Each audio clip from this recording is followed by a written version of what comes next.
human rights. Thank you very much, Madam Deputy Speaker, and I move the motion relating to Cambodians and human rights in the terms of which it appears on the notice paper. Madam Deputy Speaker, the Cambodian community in Australia is not our largest ethnic community, it's not our most high-profile ethnic community, but it's a very important ethnic community, and I wanted to take this opportunity for the House to record its views about significant issues relating to the Cambodian community in Australia. By way of background, Madam Deputy Speaker, there wasn't much migration from Cambodia to Australia until about 1979. The first recorded case of migration from Cambodia to Australia was in fact in the 1940s, one family of 9 people. But it was after the issues and the troubles and the terrible tragedies which befell Cambodia in the 1970s that Australia, quite rightly, provided refuge to many more Cambodians. And we now have, on the last figures I've seen, around 25,000 Australians who claim Cambodian heritage.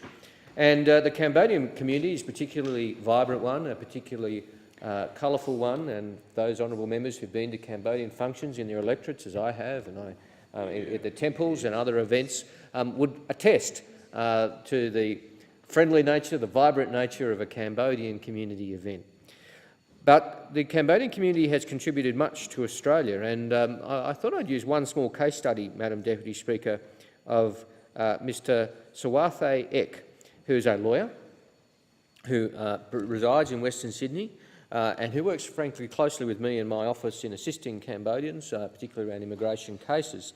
And when he was awarded an Order of Australia Medal in 2001, he said something very profound, and it's relevant to some of the debates we see more broadly on immigration and refugee issues in Australia at the moment.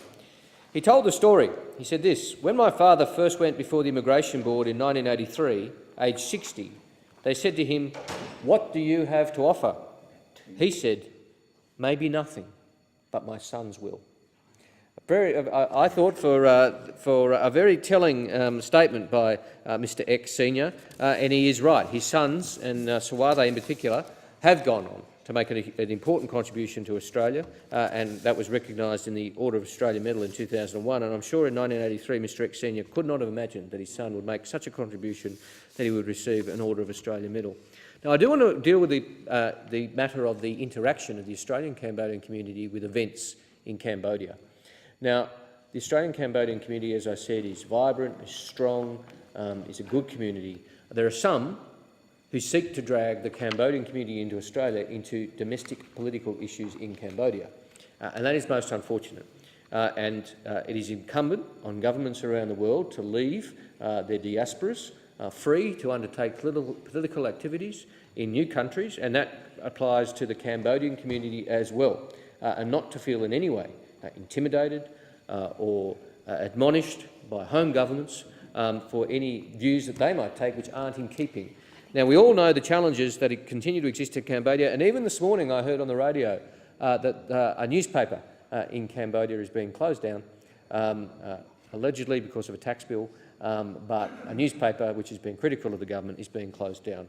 And of course this is the latest in a long line of concerns which have been raised with the Cambodian government. The government has been admonished by international organisations for denying Cambodians their right to peaceful assembly, suppressing protest, enforcing bans on non-violent gatherings.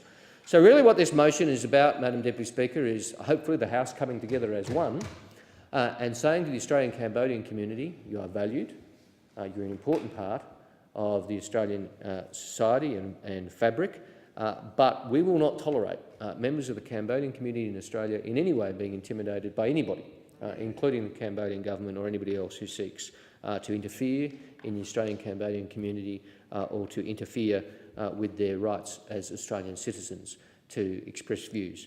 We do not want to see the situation where what is a very troubled political environment in Cambodia is carried over to Australia. So we stand with the Cambodian Australian community, that wonderful community who has contributed so much, and we stand with them not just in words, not just in general sentiments, but in their views that they are not the playthings of political parties in Cambodia.